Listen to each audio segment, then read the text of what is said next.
This is not financial advice, not legal advice for entertainment, educational purposes only, and anything I say is my opinion.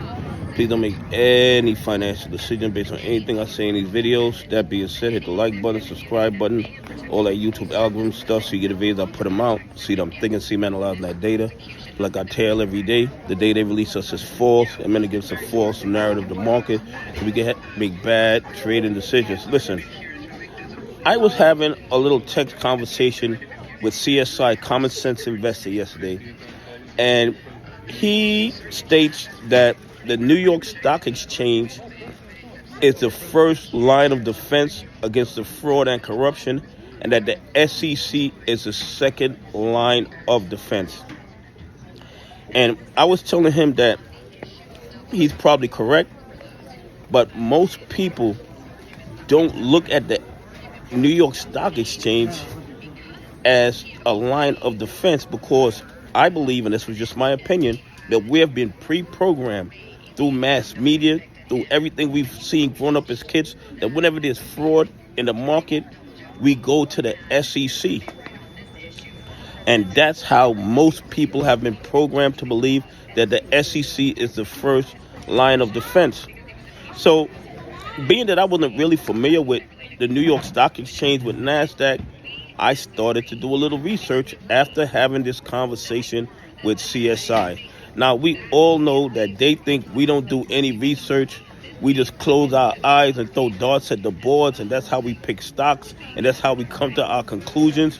But guess what, SEC? Guess what, hedgies? Guess what, bad actors? We actually do research. We actually research things and draw our own conclusions based on the information that we find. Now, I was not aware that May 17th of 1792 was when the New York Stock Exchange was founded, because there was financial panic in a young nation, and that's how they put it. Okay? But here's the thing. Look what the New York Stock Exchange mission statement says.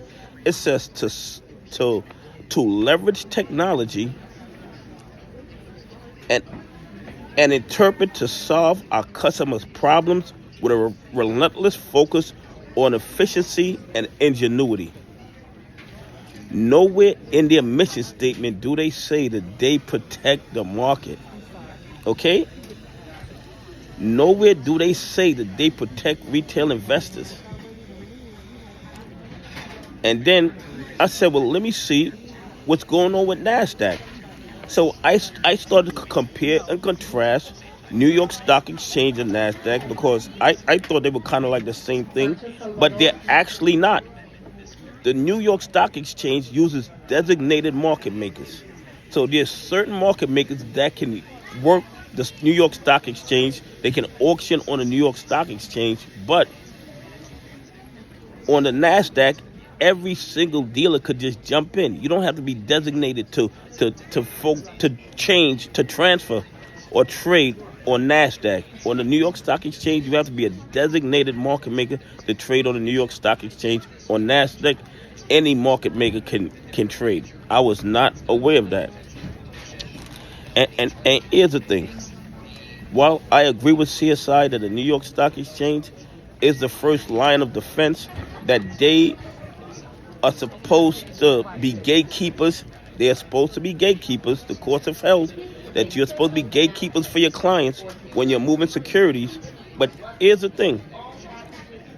A majority of the counterfeit shares never make it to the New York Stock Exchange, never make it to NASDAQ. So how can the New York Stock Exchange and NASDAQ act as a gatekeeper for shares that don't come on their exchange? And I believe, and this is just my opinion, they do that on purpose. Okay? They make sure that, say the float of a company is a million shares, for example.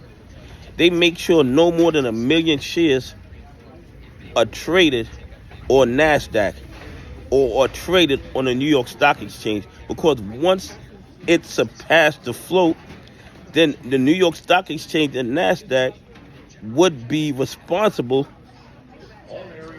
for the counterfeit shares. So I believe, and this is just my opinion, based on everything that I'm seeing, based on how I'm analyzing what I'm reading, they make sure that on the lit exchanges, they keep the amount of shares below or at the float of the companies. And once they get around that float limit, they start moving those counterfeit shares in the dark pool where they can move 5-10 times the float with no repercussions whatsoever. I don't think the bad actors are moving or trading more shares than the float of the companies on the stock exchange, New York Stock Exchange, or on NASDAQ, because it would open up a Pandora's box to a whole lot of other questions. So I believe they purposely keep the trading on New York Stock Exchange or NASDAQ within the float requirements of each individual stock, and they use the dark pools to engage in the fraud and corruption. Anyway, that is my opinion. Please leave some comments. Tell me what you think. Do you think the New York Stock Exchange is the primary gatekeeper and should be responsible not only for trades that go on within the New York Stock Exchange, but trades that happen off the stock exchange also? Anyway, have a great day. God bless, and I appreciate y'all on this journey with me.